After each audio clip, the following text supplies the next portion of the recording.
नमस्कार शेतकरी मित्रांनो, स्वागत आहे तुमचं आपल्या कृषी बाजार भाव या यूट्यूब चॅनलवर। बघा शेतकरी मित्रांनो, आज रोजीचे महाराष्ट्रातील विविध जिल्ह्यातील तूर बाजारभाव लाईव्ह या व्हिडिओच्या माध्यमातून आपण बघणार आहोत। तत्पूर्वी आपण चॅनलवर नवीन असाल व दररोजचे बाजारभाव अपडेट आपल्याला हवे असतील तर या चॅनलला सबस्क्राईब करा आणि या व्हिडिओला नक्की लाईक करा। चला तर व्हिडिओला सुरुवात करूया।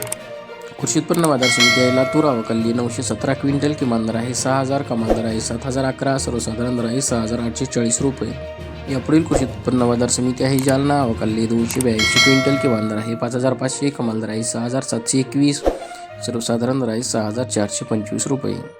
यापुढील कृषी उत्पन्न बाजार समिती आहे अकोला अवकल्ली 527 क्विंटल, किमान दर आहे 6001, कमाल दर आहे 7035, सर्वसाधारण दर आहे 6700 रुपये। यापुढील कृषी उत्पन्न बाजार समिती आहे अमरावती अवकल्ली 702 क्विंटल, किमान दर आहे 6550, कमाल दर आहे 6851, सर्वसाधारण दर आहे 6700 रुपये।